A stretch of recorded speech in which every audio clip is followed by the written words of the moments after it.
hay un solo momento donde Dios no te va a exigir o no va a esperar de ti que des, ¿sí? Y es cuando hay tiempos de escasez. Amén. Quiero hacer una diferencia primero. Existe la escasez, los tiempos de escasez y existe la pobreza. Son dos cosas absolutamente diferentes, ¿sí? La escasez siempre es temporal. Es algo que llega de repentino, voy a decir así, de golpe, como una crisis económica, por ejemplo, que son tiempos de escasez. En los tiempos de escasez, por ejemplo, se notan porque los precios de las cosas se vuelven injustos. Amén. Porque algunas cosas empiezan a costar más. ¿Se acuerda cuando empezó todo este asunto de la pandemia? Antes de la pandemia del coronavirus, cómo las mascarillas valían nada y cómo después, a los meses de la pandemia, era una pelea entre las naciones por quién entregaba mascarilla y cuánto costaban esas cosas. Entonces, eso es un tiempo de que algo escasea y los precios se vuelven injustos, ¿sí? Entonces, la escasez son periodos momentáneos, ¿sí?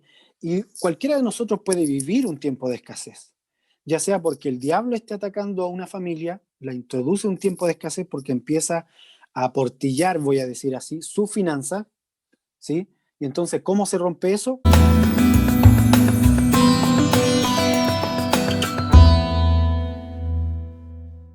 Con una palabra del Señor profética sobre tu casa que te diga qué hacer. Tiene que darte el Señor una estrategia para romper esa escasez.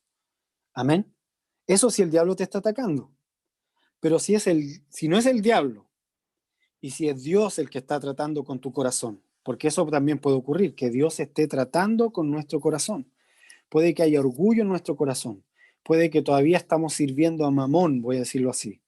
Puede que el Señor hace rato quiere meternos a la tierra prometida y nosotros no queremos cruzar el Jordán porque estamos como los del desierto, que queremos que nos caiga maná, ¿verdad? Todos los días y no queremos entrar a la tierra donde hay gigantes porque le tenemos miedo y porque, bueno, usted conoce la historia. El escritor de Hebreos dice que Israel no entró por incredulidad. Y tal vez algunos de nosotros no están entrando a la tierra prometida, a su herencia en el Padre, simplemente por incredulidad. Y entonces el Señor tiene que tratar con escasez, ¿sí? Cuando hay tiempo de escasez, porque el Señor está tratando, también necesito la voz de Dios. Amén. La voz de Dios de forma específica, personal, que me diga cómo romper con esa escasez. Amén. ¿Se acuerda cuando David tuvo sequía? Había un tiempo de escasez, una sequía, y él preguntó al Señor, y el Señor le dijo, es por la sangre derramada, había una injusticia, había una iniquidad en la tierra, y entonces él tuvo que hacer algo para poder retribuir y que se acabara la sequía. Amén. Así también hay momentos donde el Señor, por ejemplo, Elías vivió en un tiempo de escasez, que era la escasez de todo Israel. O sea, toda la nación estaba en escasez por su pecado. Y Elías, como profeta del Señor, estaba en tiempo de escasez, pero él superó la escasez. De hecho, él no pasó hambre, como sí estaba ocurriendo en Israel, porque tenía la voz de Dios con él.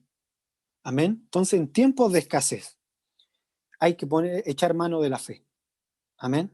Si tú estás en una nación que está en tiempos de escasez, donde se está devaluando el peso de esa nación, donde los recursos están siendo, voy a decir así, injustos, la manera en que se puede adquirir esos recursos, o los bienes son, para adquirirlos se vuelven injustos, ¿sí?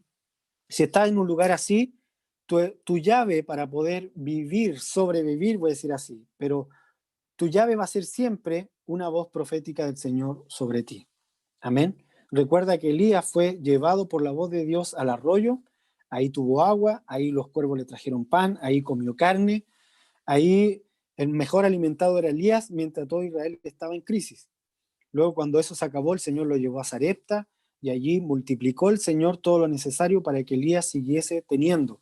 Entonces no tengan miedo en los tiempos de escasez. Amén. Ten fe, no miedo, ten fe. Amén.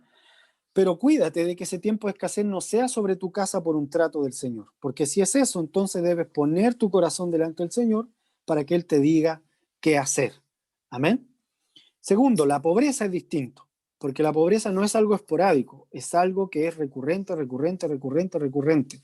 Es algo que tú puedes ver generacionalmente en la casa de tus padres, en la casa de tus abuelos, y vas viendo pobreza de generación en generación. Eso es pobreza. Eso ya no es una crisis. Eso ya es una vida de pobreza.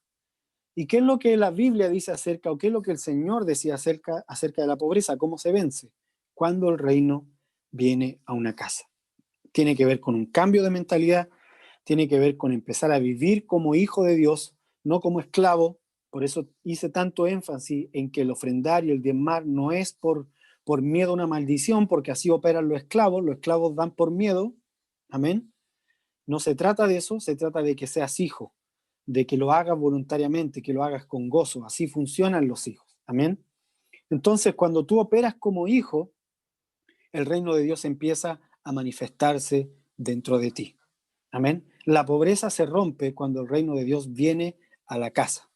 ¿Sí? El Señor dijo, dile a Juan el Bautista. ¿Se acuerdan cuando le preguntaron? Juan mandó a preguntar, ¿eres tú el Cristo? Y él dijo, díganle que los mancos, dice así, perdón, los cojos están caminando, que los ciegos están viendo, que los sordos oyen, y los pobres les es anunciado el reino de los cielos. Amén. ¿Por qué dijo eso? Porque para el ciego, ¿qué necesitaba el ciego? Ver. Esa era su solución. ¿Qué necesitaba el cojo? Empezar a caminar, ¿verdad? Esa era su solución. Pero ¿qué necesita el pobre? Fíjense que el Señor nos dijo, le estamos dando dinero, le estamos dando un subsidio al pobre. No dijo eso. Dijo, el pobre se le está predicando el reino de los cielos. O sea, el reino de los cielos es lo único que te puede sacar de una vida de pobreza. De hecho, hay cientos de testimonios, hermano. Cientos de testimonios en la iglesia de Jesucristo. Si tú revisas la historia de la iglesia de Jesucristo, vas a ver cientos, miles de testimonios de hombres que en absoluta miseria encontraron al Señor y cómo el Señor los fue bendiciendo en la medida en que ellos crecían también en tesoro en el cielo. Amén. En la medida en que ellos vivían como hijos, Dios los sacó de la pobreza. Cuando hay escasez, debes dar con dirección del Señor. Amén. No te apresures a dar en tiempos de escasez. No te sientas mal si no tienes para dar en tiempos de escasez, pero tampoco te retengas cuando el Señor te da una orden, porque esa puede ser la puerta para salir de esa escasez. Amén. Vuelvo a reiterar, a veces el Señor tiene que probar nuestro corazón con esos tiempos de escasez. La escasez no es pecado, quiero que lo entienda, porque hay gente que cree que porque está en escasez, poco menos que está maldito. No es así. ¿Sí? Eres hijo y por lo tanto, si el Señor te está probando, necesitas entender qué Dios quiere en tu corazón y deberías darle gloria al Señor porque dice que los hijos se alegran de ser disciplinados por el Padre. Ahora, si la nación está en escasez, no es un asunto tuyo. Amén. No es porque tú seas mala persona o seas mala iglesia. Simplemente el Señor te puso ahí para que como testigo de Él, amén, seas sal en la tierra, seas luz en medio de la oscuridad. Y te doy una gran noticia, serás el Elías que traiga fuego del cielo en tiempo de escasez, serás el Elías que traiga lluvia cuando había sequía. Amén. Pero todo depende de la medida en que entendamos que somos hijos de Él y que las finanzas no tienen que ver con la billetera ni con la cuenta, sino con lo que hay en nuestro corazón. Amén. ¿Dónde está nuestra voluntad? ¿A quién le entregamos nuestra creencia? ¿En quién creemos realmente? Amén. Eso va a romper la pobreza, eso va a romper la escasez, eso te va a decir cuándo dar, eso te va a decir qué ofrendar, eso te va a decir si es tu tiempo de empezar a diezmar o no. Eso es lo que te va a hablar. ¿Dónde está tu corazón? Ahí está tu altar. Ahí debe estar un fuego encendido que no debe apagarse nunca. Amén. Si eso no se apaga, no te preocupes por las finanzas. Mientras ese fuego esté prendido, el Señor te va a dirigir a hacerlo correctamente.